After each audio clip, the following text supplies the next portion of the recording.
ஒரு நாளில் ஒரு மனிதனுக்கு சுழுமுனை நாடி, அது முழுமையா ஆரோக்கியமா இருக்கிற ஒரு நல்லா முழுமையானா பெரிய ஞானி இல்ல. நார்மலா ஆரோக்கியமா ஹாப்பியா இருக்கிற ஒருத்தருக்கு ஒரு நாளைக்கு சுழிமுனை 1.5 மணி நேரம் ஓடுமாம். மொத்தமா கணக்கு பண்ணி பார்த்தா. சுழிமுனைன்னா என்ன? வலதுல இருந்து நடுக்கு வந்தா சுழிமுனை. வலதுல இருந்து வருது, நடுக்கு வருது. 3 நிமிஷம் நிக்குது, போயிடுச்சு. அப்ப 3 நிமிஷம் நிக்குது. இதெல்லாம் பண்ண முடியாதுங்க. இதெல்லாம் பண்ணிட்டு இருக்காதீங்க. புரிஞ்சுக்கிறதுக்காக சொல்றேன். ஒரு நாளில் 24 மணி நேரத்தில் உங்களுக்கு 1.5 மணி நேரம் நடுநாடி ஓடனா நீங்க ஹாப்பியா, மகிழ்ச்சியா, சந்தோஷமா, ஆரோக்கியமா இருக்கீங்கன்னு அர்த்தம். அப்ப நம்ம புரிஞ்சுக்கணும் அது இல்லைன்னு அர்த்தம். ஆரம்பத்தில் அப்படி இருந்திருக்கலாமாங்க.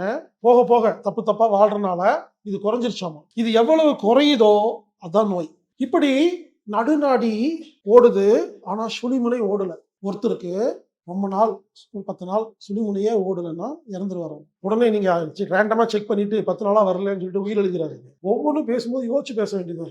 அது கண்டுபிடிக்க முடியாதுங்க. இது ஒரு தியரி. அப்போ குகை தியானம்னு ஒரு தியானத்தை சொல்லி கொடுத்தாரு. இந்த பயிற்சியை செய்ய செய்ய செய்ய சுழிமுனை நேரம் அதிகரிக்குமாமா. இப்போ நமக்கெல்லாம் 1.5 மணி நேரம் இருக்காதாமா. ஒரு சில பேருக்கு 1 மணி நேரம், 3/4 மணி நேரம், அரை மணி நேரம், 1/4 மணி நேரமெல்லாம் இருப்பாங்க. சில பேருக்கு படுத்து படிக்க இருப்பாங்க. ரொம்ப ரொம்ப டிப்ரெஷனா இருந்தாங்கன்னா 1/4 மணி நேரம் தான் ஓடுதாமா. இது ஒரு கான்செப்டுங்க.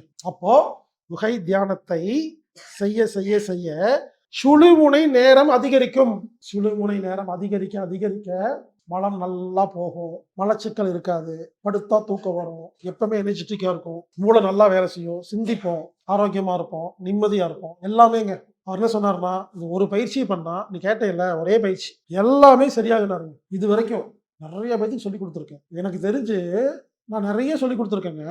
இதுக்கு மட்டும் தான் நல்ல ஃபீட்பேக் வந்திருக்கு. ஏன்னா மற்றதெல்லாம் நிறைய பாயிண்ட் சொல்லுவேனா, ஃபாலோ பண்ண முடியாது. இது ரொம்ப சிம்பிளா இருக்கு, ஃபாலோ பண்றாங்க, குணமாயிருது. எளிமையான பயிற்சி குகை தியானம்.